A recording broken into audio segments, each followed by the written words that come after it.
Halo, Assalamualaikum warahmatullahi wabarakatuh. Balik lagi di KP Channel seputar fintech dan pinjaman online. Oke teman-teman, di video kali ini gue akan ngebahas ya pengalaman gagal bayar pinjol kredit pintar. Seluruh kontak dihubungi hingga debt collector datang ke rumah. Nah, banyak ya pertanyaan juga tentang nasabah yang gagal bayar di aplikasi kredit pintar mengenai kapan sih ya bang debt collector lapangan itu datang ke rumah. Nah, di sini gue akan sedikit membahasnya teman-teman ya mengenai pinjol legal OJK ini ya kredit pintar. Ketika kalian gagal bayar, apa aja resikonya ya. Nah, untuk penjelasannya simak video berikut ini. Oke teman-teman ya, mungkin kalian sudah tidak asing lagi lah dengan pinjaman online yang satu ini ya, pinjol legal OJK yang sudah terdaftar di API ya. Ini adalah aplikasi kredit pintar teman-teman ya. Kredit Pintar adalah salah satu aplikasi pinjol yang banyak penggunanya ya. Ia adalah aplikasi pinjaman online yang sudah terdaftar di Otoritas Jasa Keuangan. Nah, Kredit Pintar sendiri memiliki tenor yang cukup panjang teman-teman ya. Ada yang 2 bulan, 3 bulan, dan 6 bulan. Tergantung nominal yang dipinjamnya. Nah, bagaimana jika Anda telat bayar tagihan di aplikasi Kredit Pintar ini? Apakah ada debt collector ke rumah? Nah, di sini gue akan ngebahasnya ya, gue akan mengupasnya teman-teman ya. Nah, memang beberapa aplikasi pinjaman online menyediakan petugas lapangan untuk melakukan penagihan. Biasanya mereka akan datang jika sang peminjam tak kunjung membayar hingga 30 hari dari jatuh tempo atau lewat dari jatuh tempo teman-teman ya. Namun rupanya tak hanya debt collector datang ke rumah. Jika galbay atau gagal bayar tagihan kredit pintar, kemungkinan debt collector akan menelpon seluruh nomor yang ada di kontak HP Anda. Jadi sebelum debt collector datang ke rumah ya, hal yang dilakukan oleh debt collector lapangan kredit pintar itu adalah menelpon dan menghubungi nomor yang ada di kontak. Ini bisa saja terjadi dan ini ya kasus ini juga banyak terjadi di sebagian nasabah teman-teman ya. Kontak yang ada di HP nasabah tersebut bakal ditelepon oleh pihak debt collector kredit pintar ya. Jadi ini pihak debt collector kredit pintar ini menghubungi di luar kontak darurat. Nah, satu, penagihan dengan peringatan terhadap peminjam yang gagal melunasi hutang melalui pengiriman pesan SMS atau WhatsApp dan lainnya kepada peminjam tersebut. Yang kedua, penagihan melalui telepon kepada peminjam yang gagal melunasi hutang. Artinya tim penagih hutang akan menelpon peminjam untuk menagih hutangnya ya. Nah, yang ketiga adalah penagihan melalui kunjungan langsung kepada peminjam yang gagal melunasi hutang di lokasi usaha, tempat tinggal, atau tempat lain dari peminjam ya, seperti kantor ya. Itu bakal dihubungi atau dikunjungi oleh pihak debt collector kredit pintar. Yang keempat, penagihan melalui telepon kepada keluarga, teman, atau pihak lain yang terkait dengan peminjam yang nomor teleponnya tercantum sebagai nomor darurat ya. Jika peminjam terus menunggak hutang dan tidak diketahui keberadaannya untuk dilakukan penagihan langsung meskipun telah diupayakan kunjungan atau komunikasi langsung kepada peminjam tersebut, peminjam terus menunggak hutang dan tidak beretikat baik untuk berkomunikasi dengan kredit pintar terkait penagihan hutang. Peminjam terus menunggak hutang dan tidak merespon ya. Yang kelima, penagihan melalui jalur hukum terhadap peminjam. Yang enam, melakukan upaya-upaya lain yang dianggap perlu sebagai upaya penagihannya ya. Nah, itu adalah beberapa tahapan ya yang dilakukan oleh debt collector kredit pintar ya. Setelah menghubungi kalian tidak aktif ya, dia akan menghubungi di luar kontak darurat.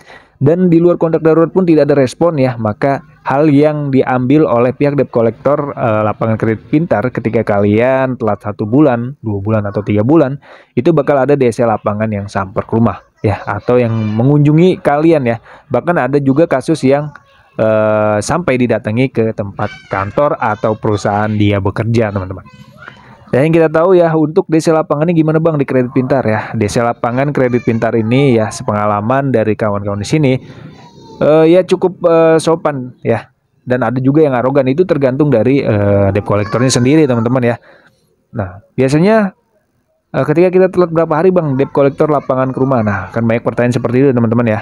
Nah, untuk DC lapangan kredit pintar sendiri ya, itu mengunjungi tempat kalian ya, di rumah kalian atau di kantor, itu biasanya telat 1 bulan ya, 2 bulan, atau 3 bulan ya. Itu tergantung dari beberapa debt collector lapangannya teman-teman. Karena dari setiap masing-masing wilayah itu berbeda-beda cara penagihannya gitu ya. Ada yang 1 bulan didatengin, ada yang 2 bulan didatengin, ada yang 3 bulan. Ada yang bahkan bertahun itu aman gitu. Nah, itu tergantung dari wilayah para debt kolektornya masing-masing, teman-teman. Ya. Kalau untuk wilayah ya, debt kolektor lapangan kredit pintar ini untuk di seluruh wilayah Indonesia itu memang ada DC lapangannya. Cuma untuk di beberapa wilayah itu random ya, seperti kota di luar Jawa Barat itu ya kemungkinan itu masih random, teman-teman. Kalau untuk di Jakarta ya, di dalam Jawa Barat ya, terutama di Jabodetabek itu gimana, Bang? Ya sudah pasti ada DC lapangannya, teman-teman ya. Karena dekat dengan kantor pusatnya gitu ya. Jadi kantor desa itu ada di beberapa wilayah tersebut. Nah, selanjutnya ketika DC lapangan sudah ke rumah kalian ya, kemudian kalian tidak bisa membayar karena tidak ada dananya ya. Selanjutnya pihak debt collector itu akan terus gencar menagih kalian gitu ya. Bahkan sampai ada yang 3 kali, ada yang 5 kali ya ke rumah ya. Untuk menagih nasabah tersebut ya. Kalau nggak ada uang ya udah ngomong nggak ada uang, teman-teman ya, nggak usah diambil pusing ya. Yang penting intinya kita hadapi aja DC lapangan ya, jangan panik dan jangan takut. Kalau kalian tidak bisa membayar ya ngomong aja ya, kalau nggak ada uang ya ngomong nggak ada uang gitu. Jadi gitu ya, teman-teman ya. Kalau ada arogan atau tindakan kekerasan itu beda lagi ya. Kalian harus siapkan mental dulu lah, yang paling penting gitu. Dan siapkan HP untuk video ini. Mana nih ya, ketika suatu saat dari debt collector lapangan itu membuat arogan atau membuat onar. Nah, selanjutnya ya, resiko selanjutnya itu adalah ketika debt collector sudah ke rumah ya, tahapan terakhir itu adalah masuk slik OJK, teman-teman ya. Data kalian akan dialihkan ke slik OJK ya, atau BI checking. Sehingga teman-teman kalau sudah ke BI checking atau daftar hitam blacklist ya di BI checking atau slik OJK, kalian tidak bisa mengajukan pinjaman KPR, pinjaman KUR atau pinjaman di bank lain gitu. Karena nama kalian sudah terblacklist.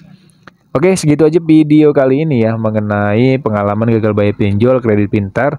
Seluruh kontak dihubungi hingga debt collector datang ke rumah. Ya, sekali lagi gue katakan buat teman-teman yang gagal bayar, udah gagal bayar aja. Kalau nggak ada uang jangan diambil pusing ya. Jangan sampai teman-teman gali lubang tutup lubang hanya demi melunasi hutang di kredit pintar ini. Oke, segitu aja video kali ini ya. Semoga bermanfaat buat kalian yang gagal bayar di kredit pintar. Gas aja galbay ya. Kalau nggak ada uang, kalau ada uang ya silahkan bayar. Itu tergantung dari kalian. Intinya teman-teman harus siapkan mental yang kuat untuk menghadapi debt collector lapangan. Oke, segitu aja video kali ini. Semoga bermanfaat ya. Terima kasih yang sudah menonton. Thanks for watching. Salam galbay.